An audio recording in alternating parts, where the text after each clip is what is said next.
ಇಂಥ ಭೀಕರ ಯುದ್ಧದ ಮಧ್ಯೆನೇ ಡೇಟಿಂಗ್ ಆ್ಯಪನ್ನು ಪರಿಚಯ ಮಾಡಿರೋದು ಇಸ್ರೇಲ್. ಬಾಂಬ್ ಶೆಲ್ಟರ್ ಡೇಟಿಂಗ್ ಪರಿಕಲ್ಪನೆಯನ್ನು ಪರಿಚಯ ಮಾಡ್ತಿರೋದು ಇಸ್ರೇಲ್. ಬಂಕರ್ ಒಳಗೆ ಅಡಗಿರುವ ಜನರ ಸಂವಹನಕ್ಕೆ ಇದು ಸಹಕಾರಿಯಂತೆ. ಬಾಂಬ್ ಶೆಲ್ಟರ್ಗಳಲ್ಲಿನ ಒಂಟಿತನ ದೂರವಾಗಿಸಬೇಕು ಅಂತ ಹೇಳಿ ಈ ಆ್ಯಪನ್ನು ಇಂಟ್ರೊಡ್ಯೂಸ್ ಮಾಡಿರೋದಲ್ಲಿ ಇಲ್ಲಿ ಏನಾಗ್ತಿದೆ, ಇಸ್ರೇಲ್ನಲ್ಲಿ ಕೂಡ ಯಾವ ರೀತಿ ಇರಾನ್ ಮೇಲೆ ದಾಳಿ ಆಗ್ತಾ ಇದೆಯೋ, ಇಸ್ರೇಲ್ನ ಟೆಲ್ ಅವೀವ್ ಇನ್ನು ಬೇರೆ ಬೇರೆ ಭಾಗದ ಮೇಲೂ ಕೂಡ ಇಷ್ಟೇ ಪ್ರಖರವಾದ ಪರಿಣಾಮಕಾರಿಯಾದ ದಾಳಿ ಆಗ್ತಾ ಇದೆ. ಆಗೇನು ಮಾಡ್ತಾರೆ, ಬಾಂಬ್ ಶೆಲ್ಟರ್ಗಳಿಗೆ ಹೋಗಿಬಿಡ್ತಾರೆ ಜನ.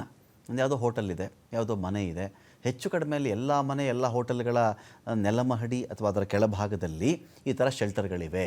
ಬಾಂಬ್ ಬಿದ್ದರೂ ಮೇಲ್ಗಡೆ ಕಟ್ಟಡ ಧ್ವಂಸ ಆಗಬಹುದು, ಆದರೆ ಜನಗಳಿಗೆ ಗಾಯ ಆಗಲ್ಲ, ಸಾವು ಬರಲ್ಲ ಅಂಥೇಳಿ ಡಿಸೈನ್ ಮಾಡಿರ್ತಾರೆ ಇದನ್ನು.